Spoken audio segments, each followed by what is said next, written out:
Shalom teman-teman semua, selamat datang lagi di ibadah PRMI dan Bibi pada hari ini. Sebelum kita memuji dan memuliakan nama Tuhan, mari kita saat teduh sejenak.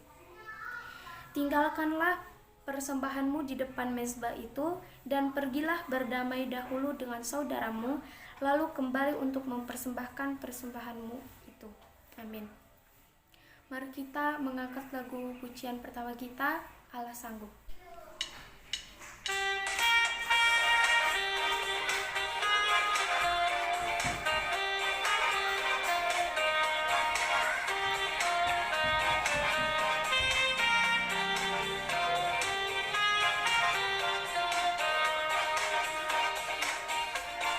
Apa yang tak pernah dilihat mata, yang tak pernah didengar telinga, yang tak pernah timbul di dalam hati, semua disediakannya bagi yang mengasihi Dia. Allah sanggup melakukan segala perkara, dulu, sekarang, dan selamanya. Kuasanya tidak berubah. Allah sanggup melakukan segala perkara, dulu, sekarang, dan selamanya. Kuasanya tak berubah.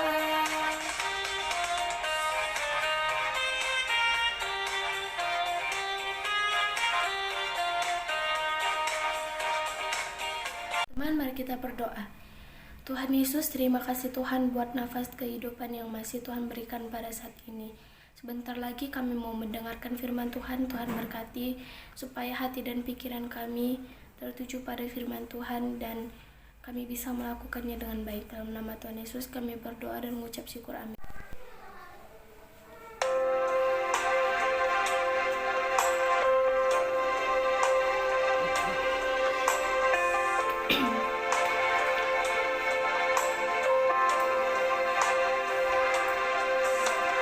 Kasih yang terindah,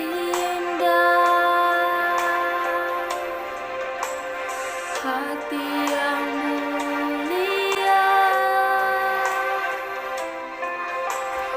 hanya ku temukan di dalam-Mu, Yesusku. Pujian dari hatiku selalu di setiap waktuku, tiada pernah berubah kasih-Ku.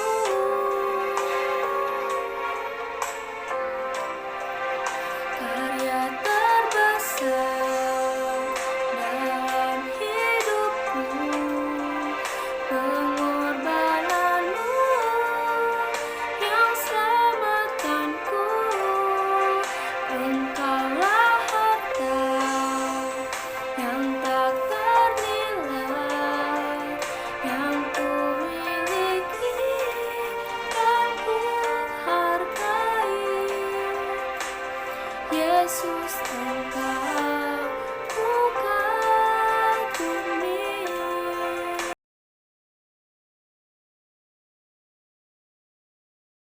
Shalom teman-teman semua, sebelum sama-sama kita dengerin firman Tuhan, yuk kita doa dulu. Tuhan, kami mau mendengar firman-Mu. Pimpin waktu ini dari awal hingga berakhir. Tuhan, pimpin setiap kami yang mendengarkan dan juga pimpin hamba-Mu yang akan memberitakan. Dalam nama Tuhan Yesus, hamba-Mu berdoa dan bersyukur. Teman-teman, hari ini kita bakal bahas satu tema yang menarik banget menurut saya, yaitu more love. Baca dulu yuk dalam 1 Korintus pasal 13 ayat 3, 8, dan 13. Saya bakal bacain untuk kita semua. Ayat 3 berbunyi demikian. Dan sekalipun aku membagi-bagikan segala sesuatu yang ada padaku, bahkan menyerahkan tubuhku untuk dibakar, tetapi jika aku tidak mempunyai kasih, sedikit pun tidak ada faedahnya bagiku. Ayat 8. Kasih tidak berkesudahan, nubuat akan berakhir, bahasa roh akan berhenti, pengetahuan akan lenyap. Ayat terakhir, ayat 13. Demikianlah tinggal ketiga hal ini, yaitu iman, pengharapan, dan kasih. Yang paling besar diantaranya ialah kasih. Nah teman-teman, saya punya cerita tentang seorang lelaki bernama Carl Tanzler. Teman-teman, ketika mendengarkan cerita ini, mari definisikan pemahaman kita kembali tentang cinta. Apakah betul kisah ini adalah bukti cinta yang sejati? Ya. Teman-teman, Carl Tanzler ini jatuh cinta dengan seorang wanita bernama Maria Elena. Nah, Carl Tanzler yang bekerja sebagai seorang dokter di rumah sakit pertama kali bertemu dengan Maria Elena ketika dia datang untuk berobat, dan ternyata Elena ini sudah sakit TBC cukup parah ya. Nah, saking cintanya si Carl, dia berusaha sedemikian rupa menyembuhkan Elena. Bahkan sampai dia melakukan tindakan yang tidak baik, yaitu dia mencuri alat medis dan mencuri obat-obatan dari rumah sakit demi menyembuhkan Elena. Nah, teman-teman, singkat cerita akhirnya Elena ini tetap mati ya. Carl ini begitu sedih ketika mendapati Elena ini sudah meninggal. Dia membangun sebuah kuburan yang cantik untuk Elena. Setiap hari selama berbulan-bulan dia datang mengunjungi kuburan Elena, tetapi dia tetap merasa sedih, merasa kesepian, merasa kosong, karena wanita yang begitu dia cintai telah meninggalkan dia untuk selamanya. Carl berpikir bagaimana caranya saya menghilangkan kesedihan ini. Di suatu malam dia mendapatkan sebuah ide untuk menghilangkan rasa sedihnya. Apa yang dia harus lakukan adalah dia harus tinggal bersama dengan Elena supaya dia nggak sedih lagi. Akhirnya Carl pergi ke pemakaman Elena. Dia gali kuburan Elena, lalu dia ambil mayatnya, dia bawa ke rumah. Dia dandani mayat itu sedemikian rupa hingga hasilnya seperti gambar yang di samping ini. Inilah boneka yang Carl buat dari mayat Elena. Nah teman-teman, singkat cerita, akhirnya tetangga mulai tahu bahwa Carl ini melakukan hal yang sedikit menunjukkan kalau dia ini ada gangguan mental gitu ya. Dia berdansa dengan mayat Elena, dia ganti bajunya si Elena, dia bersihkan mukanya si Elena, dia dandani seperti itu. Dan selama 9 tahun Carl ini hidup dengan mayat Elena.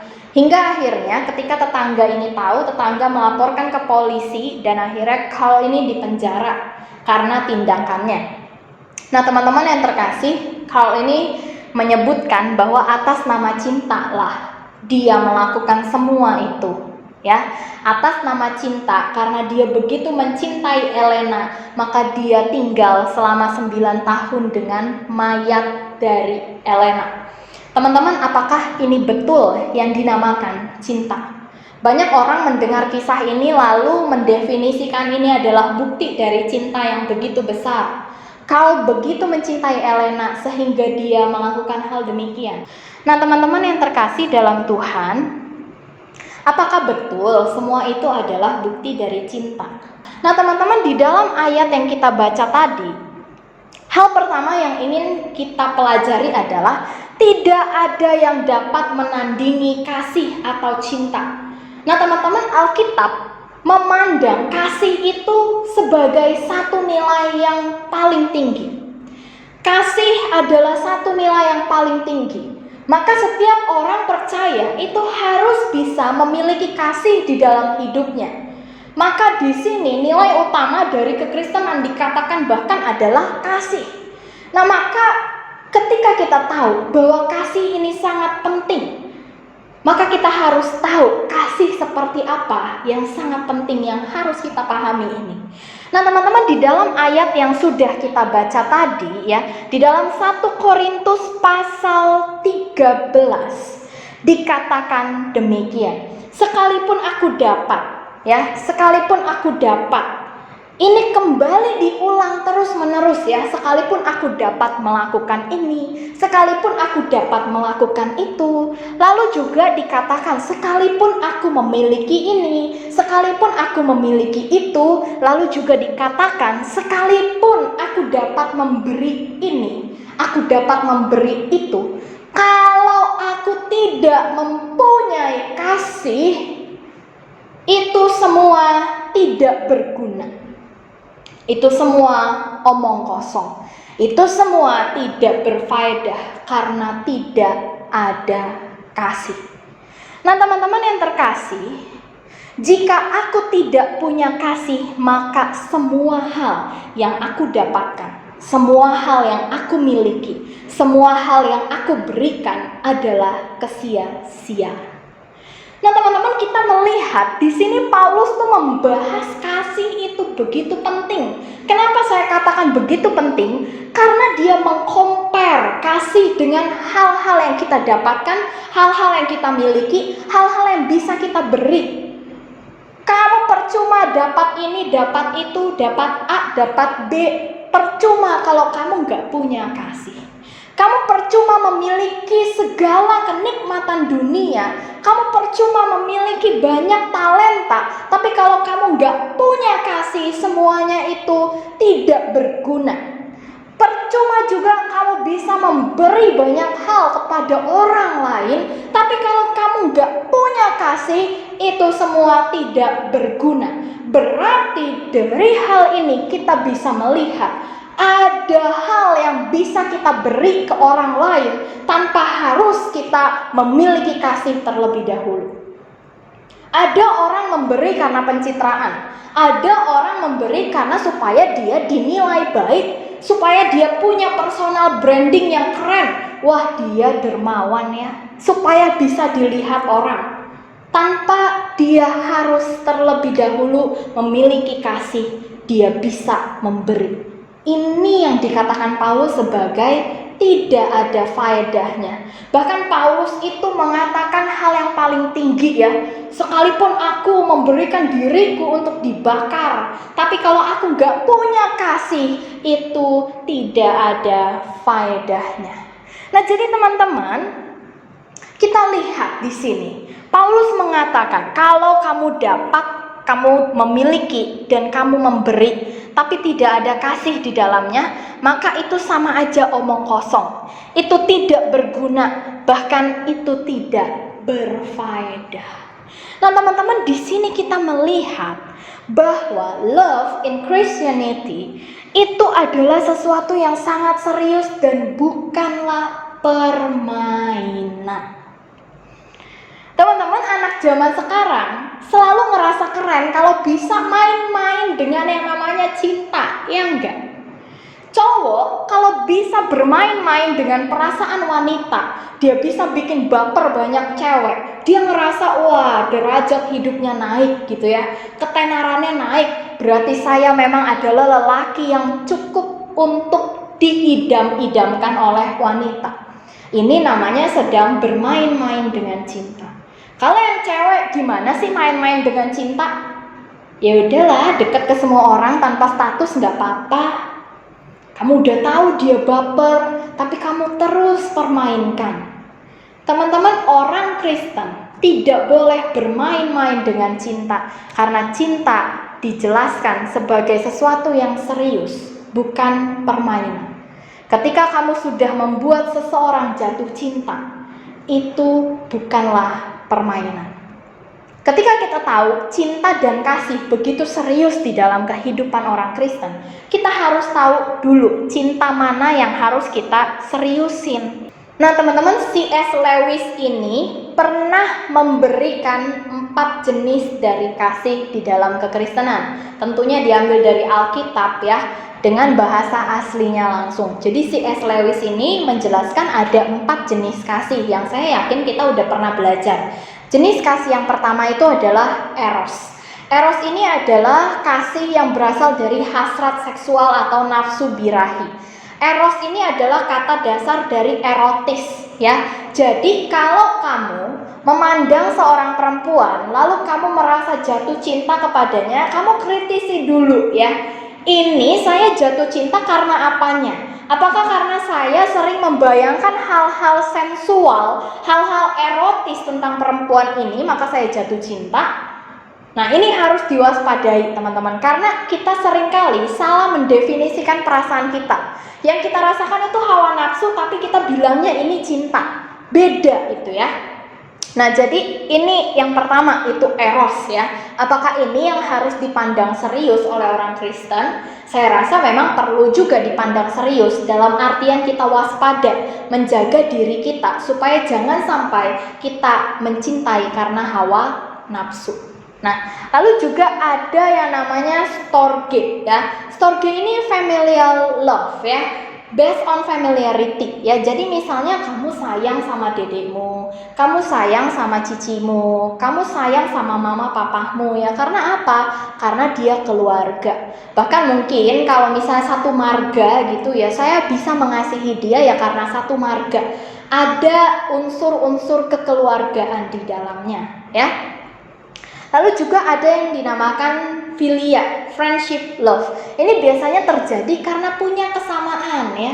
Sama-sama suka makan pedas, sama-sama suka K-pop ya, sama-sama suka nonton drama Korea gitu ya. Wah, sama-sama suka, akhirnya jadi mengasihi. Jadi ada kasih di dalamnya karena dia dan saya banyak kesamaannya gitu ya. Wah, sama-sama suka make up gitu ya, sama-sama suka. Jadi banyak melakukan hal yang sama bersama-sama, akhirnya timbullah rasa kasih ya. Lalu ada juga kasih agape, atau kalau di dalam bahasa Inggris agape itu diterjemahkan itu adalah charity ya. Nah, di sini 4 jenis kasih ini kita akan belajar mana sih sebagai orang Kristen yang harus kita seriusin banget untuk kita lakukan di dalam hidup kita sehari-hari. Nah, teman-teman, saya mau bahas lebih banyak tentang yang namanya kasih agape. Karena bagi saya sebagai kita orang Kristen, kita harus paham betul-betul sumber dan definisi kita tentang kasih atau cinta. Nah, teman-teman, agape itu kenapa disamakan dengan charity? Charity itu kan kayak tindakan dermawan, kamu mau memberi ya. Tetapi ternyata di dalam arti yang lebih besar pada zaman dahulu berdasarkan etimologi katanya, ternyata charity ini memang sepadan dengan agape. Charity ini ketika dia memberi, dia ini memberi tapi tanpa berekspektasi. Dia berkorban tapi tanpa berekspektasi. Dia hanya mau memberi demi kebaikan orang lain. Supaya orang itu hidupnya bisa lebih baik, saya memberi. Nah, ini artinya yang lebih dalam lagi ya. Dari kata charity ini bukan hanya sekedar kita berbuat baik dengan memberikan sesuatu, bukan. Tetapi charity ini kamu memberi tanpa berekspektasi, tanpa mengharapkan balasan. Bahkan kamu memberi memang kamu sengaja mau berkorban demi kebaikan orang lain. Nah, ini hampir sama dengan agape, tetapi teman-teman, hari ini sikap charity kita atau sikap dermawan kita seringkali sudah terkontaminasi dengan dosa ya. Kenapa saya bisa katakan demikian? Karena itu kita bisa memberi, fokusnya bukan untuk kebaikan orang lain, tapi untuk kebaikan kita. Misalnya saya mau memberi ke dia, tetapi harus diupload di media sosial. Biar apa? Semua orang tahu kalau saya berbuat baik. Jadi sebenarnya fokus memberi kita itu untuk dia atau untuk diri kita? Kebanyakan, banyak orang yang memberi fokusnya bukan untuk kebaikan orang lain, tapi untuk kebaikan saya. Lalu ada juga tipe-tipe orang yang memberi dengan mengharapkan pemberiannya itu akan kembali kepada dia. Kembali bukan dalam bentuk yang sama, misalnya kasih duit. Kembali dalam bentuk duit juga, enggak. Misalnya saya kasih duit ke kamu, lalu saya berharap kamu akan menjadi orang yang selalu nurut sama saya, selalu mendukung saya, tidak pernah beda pendapat dengan saya, karena kan saya udah kasih kamu uang.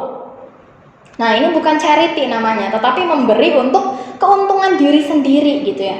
Nah, suatu saat ketika kamu memberi tapi tidak berbalas ke kamu tidak akan mau memberi lagi. Ini concernnya bukan ke orang lain, tapi ke diri sendiri ya. Ini hati-hati, kita seringkali bisa memberi dengan pemikiran seperti itu. Nah, lalu charity ini bukan karena paksaan, tapi timbul dari kemauan dan pilihan diri sendiri, bukan dipaksa. Bukan karena kamu ngerasa nggak enak ya. Aduh, saya punya ciki nih, nggak enak nih kalau nggak nawarin, ya udahlah nawarin karena basa-basi. Bukan seperti itu. Ini atas kemauan sendiri ya, bukan atas dasar paksaan, bukan atas dasar rasa nggak enak, rasa sungkan, bukan karena itu. Tapi saya memilih, saya mau untuk memberikan ini demi kebaikan dia. Meskipun saya rugi, tapi demi kebaikan dia, saya mau memberi. Nah, maka dari itu charity ini di dalam arti yang luas, di dalamnya itu harus ada komitmen, di dalamnya itu harus ada pengorbanan, di dalamnya itu harus ada kesetiaan, dan without expecting anything return. Tidak mengharapkan semua hal itu akan kembali. Manusia mungkin enggak seperti itu. Sulit, teman-teman. Maka dari itu dikatakan agape atau charity ini adalah kasih yang berasal dari Allah. Allah memberi kepada kita bukan untuk supaya dia lebih baik, tetapi supaya kita lebih baik. Fokus Allah bukan kepada dirinya, tetapi kepada kita, manusia. Allah memberikan Kristus sebagai pemberian terbesar bagi manusia. Fokusnya bukan karena dia, tetapi karena kita umat manusia. Dia tidak mau kita masuk ke dalam alam maut, maka dia memberikan Yesus kepada kita. Perhatikan teman-teman, fokusnya untuk kebaikan kita. Tidak berbalik, tidak apa-apa. Maka dari itu, agape ini adalah kasih yang berasal dari Allah. Di dalam 1 Yohanes 4 ayat 8 dikatakan Allah itu adalah kasih. God is love. Kata love yang dipakai di sini adalah agapos. Agapos ini sama dengan agape. Allah adalah sumber kasih. Nah, teman-teman, sampai di sini kita melihat betapa seriusnya nilai dari kasih agape ini. Ada kasih filia, ada storge, ada eros. Semuanya memang penting di dalam kehidupan manusia. Tetapi yang paling tinggi yang harus kita pelajari dengan serius adalah agape. Jangan mengasihi seseorang karena dia memiliki kesamaan aja sama kita. Jangan mengasihi seseorang hanya karena dia ada sangkut paut kekeluargaannya sama saya. Jangan mengasihi orang atau mengaku mencintai seseorang padahal hanya karena hawa nafsu. Tetapi cinta yang kita miliki untuk orang lain, cinta yang kita miliki untuk Tuhan, itu harus berasal dari rasa cinta kita yang tulus. Inilah yang dinamakan agape. Nah, teman-teman, agape adalah kasih yang begitu serius dan harus dipandang serius juga oleh setiap orang percaya. Maka dari itu, teman-teman, setiap orang percaya harus memiliki kasih agape ini. Mari sama-sama kita belajar 4 cara untuk melatih kasih sesuai dengan kebenaran firman Tuhan. Yang pertama, kita harus dekat dulu dengan sang sumber kasih itu. Jangan kamu bilang saya mau belajar mengasihi dengan cara kasih agape, tapi saya tidak dekat dengan Allah sebagai sumber dari kasih agape itu. Ingat teman-teman, Allah itu kasih. Barang siapa tinggal di dalam Tuhan, dia mampu mengasihi. Perhatikan di sini. Jadi jangan katakan saya orang baik, saya orang yang suka memberi, saya orang yang dermawan, tetapi kamu sebetulnya tidak dekat dengan Allah sebagai sumber kasih.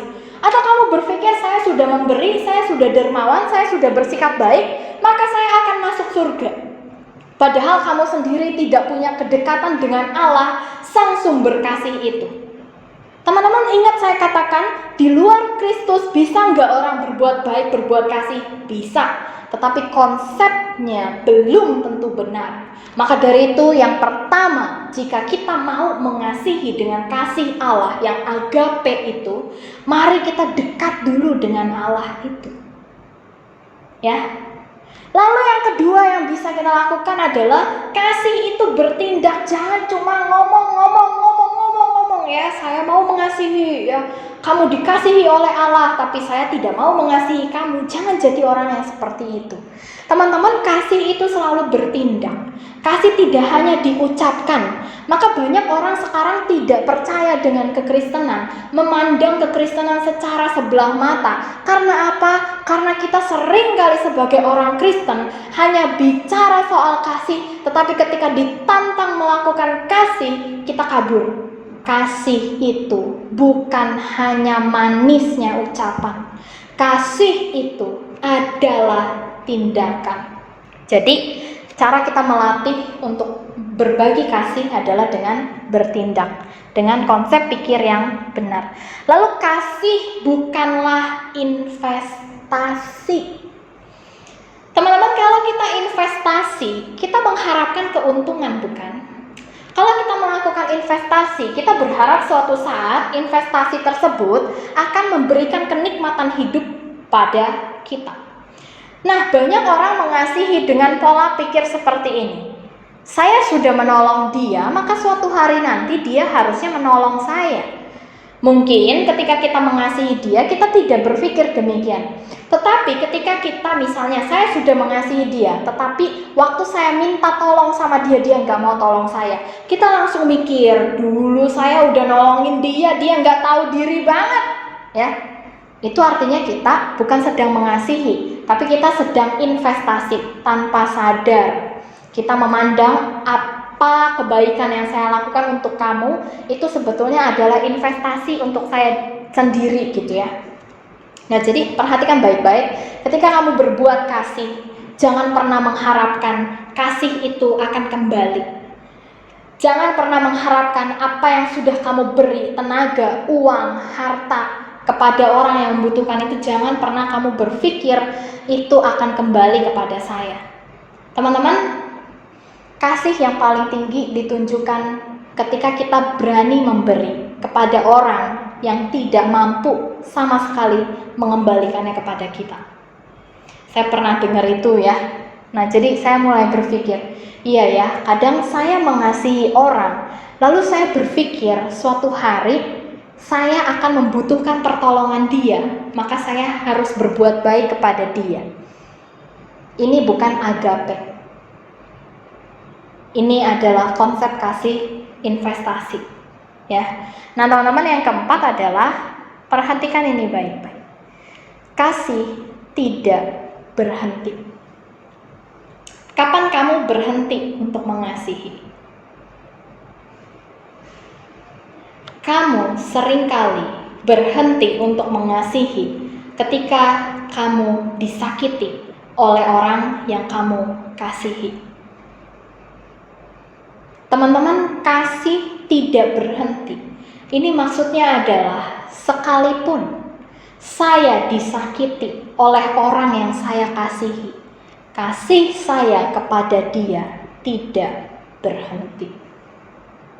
Saudara yang terkasih, teman-teman yang terkasih, kasih ini secara tidak sempurna ditunjukkan dengan orang tua yang mengasihi anaknya. Seberapapun kamu sudah menyakiti hati orang tuamu tidak berhenti untuk mengasihi kamu. Inilah yang dimaksud kasih tidak berhenti. Sama seperti Allah mengasihi manusia, Kristus mengasihi manusia. Meskipun Kristus sudah disakiti sedemikian rupa, kasih-Nya tidak berhenti. Teman-teman yang terkasih dalam Tuhan, more love itu bicara soal kasih yang begitu besar, kasih yang tidak terhitung, kasih yang tidak hitung-hitungan, kasih yang selalu ada, yang tidak pernah berhenti. Ketika disakiti juga tidak berhenti untuk mengasihi. Teman-teman, milikilah kasih agape, karena Allah kita adalah sumber kasih agape itu. Mari kita sama-sama berjuang untuk mengasihi sesama kita dengan kasih yang dari Allah ini. Kita berdoa. Tuhan, terima kasih kami boleh belajar tentang bagaimana kami harus hidup mengasihi. Kami harus hidup dengan kasih yang dari Allah, sehingga kami boleh membagikan kasih dari Allah ini kepada orang-orang di sekitar kami. Tuhan yang menolong setiap kami, pimpin setiap kehidupan kami. Dalam nama Tuhan Yesus kami berdoa dan bersyukur.